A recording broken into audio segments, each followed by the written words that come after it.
What's up, guys? Welcome to another episode. We have a new collective contest and a new resident pro. Dana, thank you so much for being with us. Let's just start out kind of what films have you done and what are you most familiar with in terms of filmmaking? Do you write? Do you edit? Do you film? What is kind of your day-to-day with your film projects? Sure. Well, thanks for having me. Of course. So I have done 5 feature documentaries, a short documentary, and 2 narrative shorts that I am making into a trilogy. So soon it'll be 3. That's exciting. So my first film was called Witch Hunt, and it premiered at the Toronto Film Festival and was bought by MSNBC Films, which Amazing. I don't think they do that anymore. And that was with Sean Penn narrating it and executive producing it. Then we did Love, Hate, Love, which was premiered at the Tribeca Film Festival and was bought by the Oprah Winfrey Network. Third film was The Human Experiment that was on Netflix that premiered in Amsterdam, which was a very fun festival, IDFA. And then there was Batkid Begins, which was about the cute Batkid boy in San Francisco here. Yeah. And that was bought by WarnerBros, premiered at Slamdance, and was optioned also by WarnerBros to make a feature on that, which hasn't happened yet. And that was just such an awesome experience. Yeah, and so cool. Then I made Pick of the Litter, which was about a litter of puppies that we followed them to see which ones would make it to become guide dogs for the blind. So some made it, some didn't. So that was bought by IFC Films, and it's on Hulu right now, and then was optioned by Disney Plus, and it's one of their first original series that we made for Disney Plus. That's streaming right now. Wow. That's incredible. So in the beginning, did you ever say, I am 100% documentary, I am 100% narrative? How do you kind of blend those two styles? Because they're so unique in their own. And I think very few people can do both. Do you like one more than the other? Well, my bread and butter is documentary very much. And I think that's because I was a journalist before. So I was a journalist for 15 years, and my boss at the NBC station where I worked assigned me a documentary. So really a documentary is just a long form television piece, really. So I did an hour-long documentary, which turned into, then there was another one, and another one, another one. What was that first story about? Oh, it was about the Bay Area victims of 9/11. Wow. And it aired on the first anniversary of 9/11. Wow. Yeah, it was super impactful and emotional, that's and it was really it was awesome. And so that kind of made me fall in love with longer form storytelling in terms of journalistic storytelling. And that was kind of the start of my love. But I always wanted to be a television producer, actually, since I was in college. And I was obsessed with that. And then it just really evolved till the time that Batkid got bought by WarnerBros. And they, my lawyer said, okay, what part do you want in the narrative remake of it? And I said, oh my God, I don't know what part I want in it. And she said, would you want to, try your hand at writing or directing? I'm like, well, yeah. But then I said, I should probably try writing and directing for a fiction piece before I say I want to do one. So that's what started me on doing the short that I started. And I love romantic comedies. So my trilogy is a trilogy of romantic comedies. Each has a heroine of a different generation. And so one of them the first one I did had an 80-year-old heroine protagonist. The second one I did had a 20-year-old protagonist. And then I'm going to do the middle-aged one, but that's harder for me because that's what I am. But I have an idea now. A little bit too close to the truth. Yes. And I think a lot of the romantic tropes of middle age are kind of annoying, the affairs and the dissatisfaction with your marriages. And I just don't like any of them. So, but I think I have an idea. And that's exciting. Little cliffhanger. We'll have to see how it turns out. Yes. And so I think that I really love writing fiction. It's so liberating that I do want to do more of it. But I'm working on a documentary right now. And I just keep having ideas for documentaries too. So I'd like to do both. And I think they're both, I mean, it's bad that we say narrative in terms of fiction, but because everything has a narrative, whether it's documentary or fiction. But I think it's all so amazing. And it's all just, we all grew up being read to as kids and watching, whatever we watch, television, streaming now, whatever. Right. And I think it's all storytelling. And I think, we all love it, right? That's so cool. Let's go back to the very beginning and journalism, writing, because obviously that will it's probably impacting you writing, fiction stories. But when you were finding stories and, turning them into that narrative, what was the toughest part of that job? Did you always find a story, but then, how can I genuinely tell this person's side of the story? What was the biggest, the biggest challenge with that? Because I think a lot of people want to write. Maybe the biggest challenge is getting that job, being paid to write. Yeah. Right? Yeah. But how was that for you when you were kind of just starting out? Well, I think something that's really exciting about this career, and this is so ridiculous and it shows how old I am, but like when I decided I wanted to be a television producer, I had this kind of epiphany that we watch television all the time. So it's right in front of us what the successful people are doing. So whether you want to be a journalist or you want to be a filmmaker, we're watching this content, or if you want to be a YouTuber, whatever, like you can see this stuff all the time. We've been studying it already. Yeah. And so I literally would... Like, I thought 60 minutes was the pinnacle of what I would want to do. And so I would record 60 minutes, and I would literally take a pen and paper, and I would write out the elements of it. And I would say, okay, here they used voiceover, here they used interview, here they used graphics, here they used, a tree on the side for a nice little set piece. There was always a tree. There's no tree here. We see. Such a bummer. But so I literally dissected it, and it's free to do that, and I still do that when I'm writing a romantic comedy, I dissect romantic comedies, like whatever I'm doing, or even in a documentary where I'm now working on my 6th feature, but they're all a little different. Sometimes you're doing one that's, true crime. Sometimes you're doing one that has, science element. So you can go on Netflix and watch 50 stories that are like the one that you're going to, and really learn from that. So I think, I'm turning what the challenge was into what a positive is. It's all right there. And I think what it is it's your work ethic. It's like how much you want to look at what's good, look at what's bad. And I think in terms of writing, even though writing a documentary is way different from writing a narrative piece, dialogue is all the same. Like when you're hearing what somebody says in a natural way, the more you listen to that, the more you can then write it yourself for fiction. I don't know if I answered your question. That's a good point, because I've never done fiction, but I do a lot of documentary, and it's almost, I don't have an idea of what I want to say until I sit down with someone, hear their story, and then it's like, oh, that's interesting, and then almost you kind of do everything in reverse sometimes. Totally. Yeah. Oh yeah. I think right now I shot a movie in November, December, and now I'm going through all the footage. And so through that footage, the first step is interviewing somebody. So you're interviewing me now, and then, you're going to learn, from this what the basis of this conversation is and what's the interesting parts, So I think it's really fascinating. And I think it all does boil down to real life conversations, real life interviews, research, relationships, whether you're going to make a fictitious thing out of that, because the audience is only going to believe it when it feels real. Right.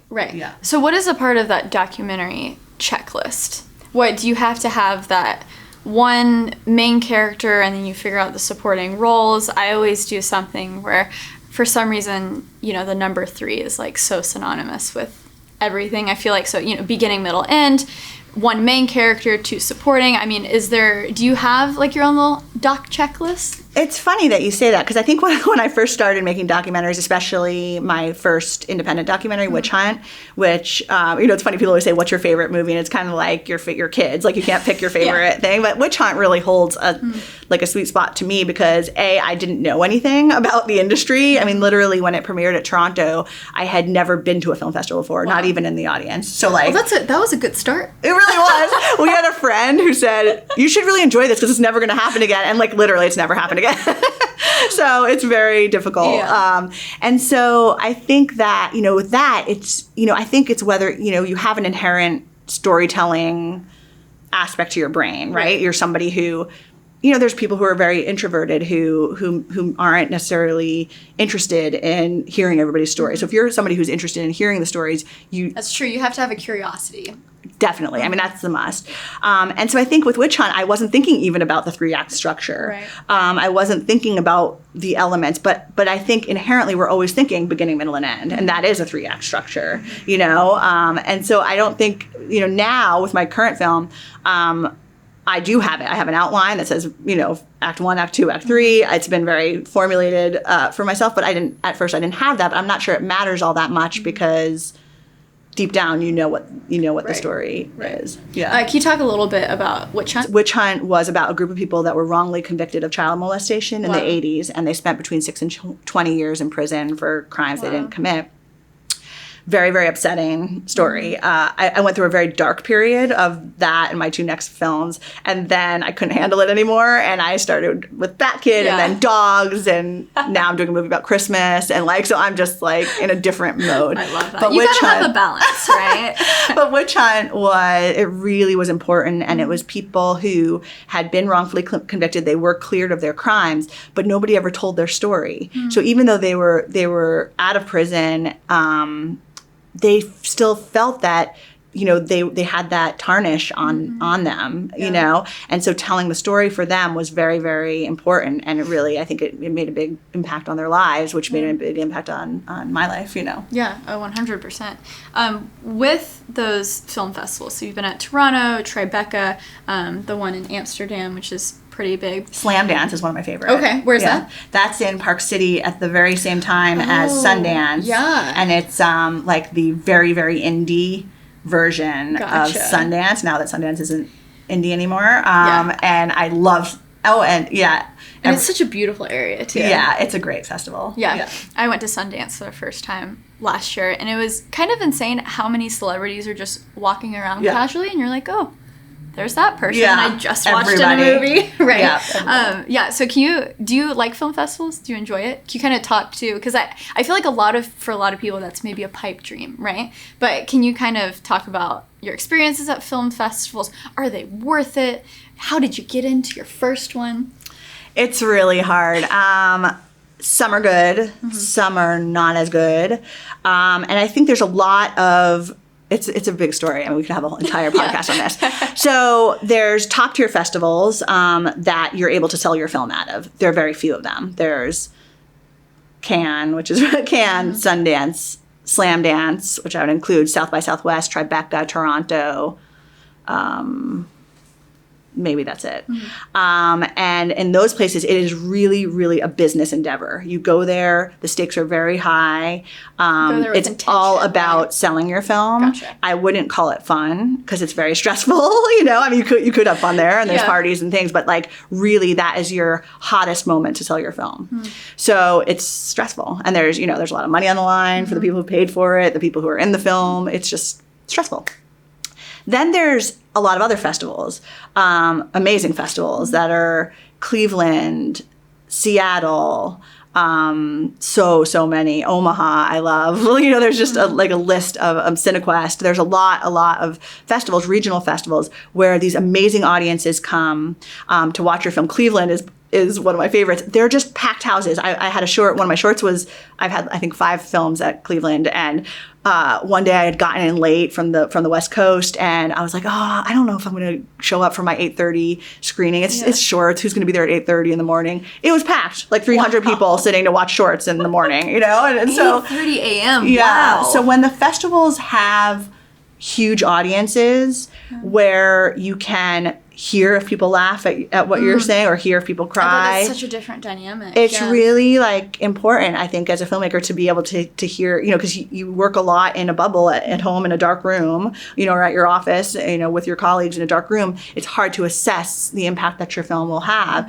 So film festivals are this amazing place to do so. And those festivals that the business is a little bit on the back burner, you meet other filmmakers. I mean, you collaborate with, people you're going to collaborate with later. I mean, some of my good filmmaking friends I've met on film festivals. Right. So, and there's so many film festivals. I mean, if you go on Film Freeway, there's a billion options. So I think it's really important to be very strategic about what you apply to first. Interesting. Because everyone wants the exclusive, right? Yes. The top tier, yes. Right. So you have to do it very strategically.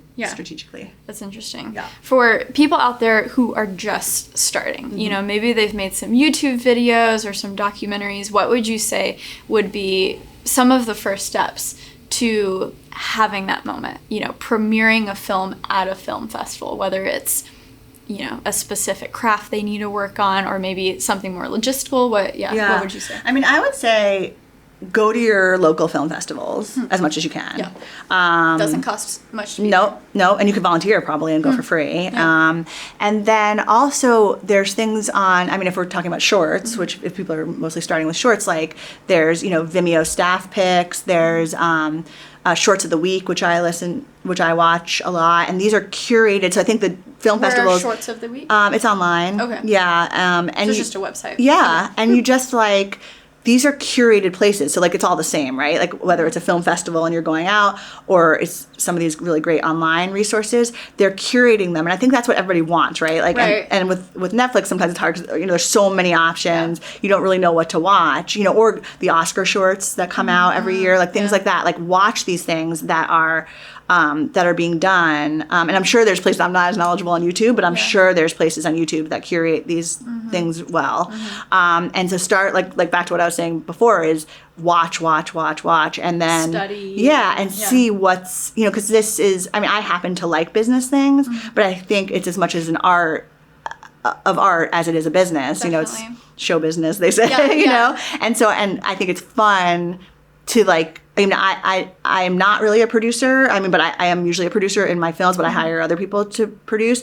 But I think it's good to have that hat on, that producing hat on, to say like, okay, this is what the marketplace is using right now, and be knowledgeable and respectful of that. But then I think, younger voices and newer voices, which I think is what you could find on YouTube, I'm sure, is see what's up and coming too. Right. Yeah. And my YouTube brain automatically goes, oh my gosh, there's so much content out there. You could even be that curator as you learn, right? You could even be that resource for information, whether it's on Twitter, Instagram, YouTube, a blog, wherever you are, a podcast. Yeah. And you can kind of start with that curation and share what you're learning as you go with your audience. And then when that time comes, boom, you got a lot of knowledge, you can make your own, and then you have influence with, maybe that small audience. Absolutely. And, another good resource is No Film School. I don't know if you've ever been on that. Yeah. And sometimes if I'm listening to the No Film School podcasts, they all just drop different pieces of information all the time. Like, this... and so that takes you off in these directions that. I mean, it's such a cool time. You guys are watching this now, soaking up Dana's information, which is so cool that we have this. And so it's really a cool time. But that means there's more people doing it, right? So you have to really stand out with what you're doing. Yeah, and people always, it is true. And I think that it's easy to stand out, I think. I think a lot of it boils down to work ethic. And it's funny because when we'll talk about the contest later, but when they were asking me what the criteria, like they said, okay, what percentage do you want? And I was like, storytelling to me is the top, I think I put 40% for that. Yeah. And because I think I don't think the camera work should be shoddy. I think it should be as best as everything can be. But when the story is right, everything else goes. And it's hard to come up with good stories. I mean, that is really hard. And, 100%. You want to make people feel something. That's going to carry you much further, I think, than the best technical expertise in the world. If you have that plus the story, then you're Game over, guys. Game over. You said that you do enjoy the business side of it, right? And I think a lot of people in the beginning, it is all about the art. It's fun to be kind of dreamy about it. But at the end of the day, if you want this as your job, you have to think about funding. You have to think about growing a team that can help you make the art, right? With that in mind, what were some of the first ways that you funded these projects? Were you still at a job here? It was kind of your side hustle. What did that look like? Yes, and we didn't even know what that term was then. But yes, I worked. Sexy word. It sounds so much nicer than really what it is, which is putting things on your credit card and being poor. But yes, I had a job at NBC, and I worked with the guy there who also wanted to do documentaries. His name's Don Hardy, and he and I decided we were going to make a feature doc, Witch Hunt, on our credit cards on our days off. Love it. So we would take vacation days and fly to Oklahoma where we needed to shoot. Most of the shooting was in California, so we just did it on our on our off days. And because he and I had enough skill set between us that we could just do almost everything. It only cost us money at the end after we got into Toronto. That's great. Having to do post-production, which, ended up costing probably, legal everything, maybe 60,000. Okay. So we put, but it doesn't hurt as much as it sounds like 50,000 would hurt because it dribbles over time. Exactly. So you don't like notice it as much as you might. And then we just got lucky and sold it and paid ourselves back. And I think Don bought a car. I don't. Yeah. Love it. Oh, that's amazing. Yeah. And we're in the land of San Francisco, so it is very buzzy to get funding and all these things. And a lot of times I think those limits can kind of help you be more creative, right?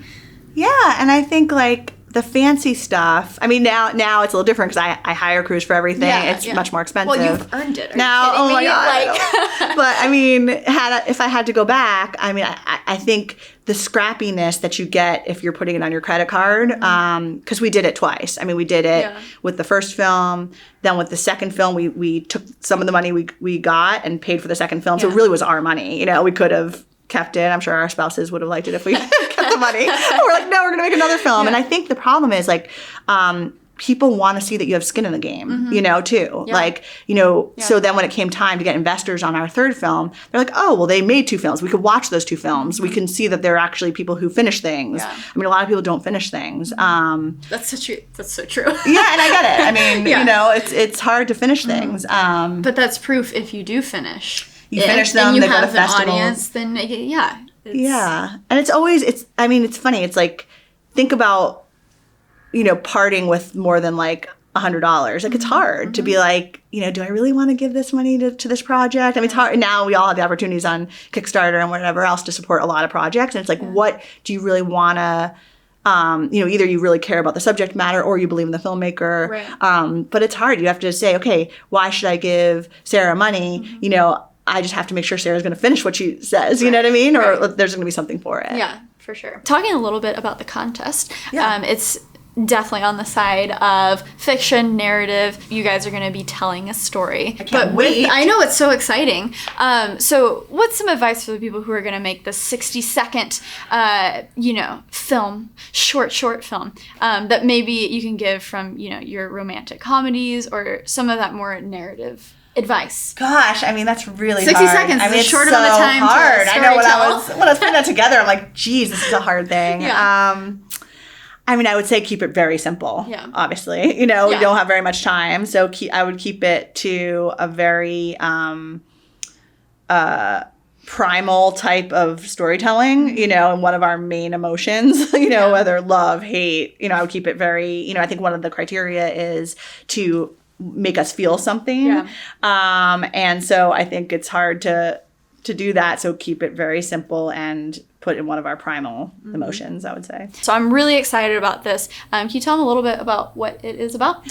So I'm really excited to see all of your films. This is very exciting. So they should be 60 seconds. Any genre is fine. And one of the things we're looking for is to make sure that women are depicted in a very nuanced and dynamic way. And our thoughts behind that are that oftentimes in films, women are seen in a more simplistic way, oftentimes talking about men solely. And so we're going to judge accordingly for people who make sure that their women are dynamic in their films and characters and are complex as in 60 seconds, which I know is hard, and are not only relating to themselves through men. We mentioned romantic comedies, but really this does not depend on one genre. Nope. So do you have any ideas you can throw out, maybe some starter points for them? The best films that I work on are ones that I'm super passionate about. Yeah. So I think just taking it from whatever standpoint you are feeling seriously about in this moment,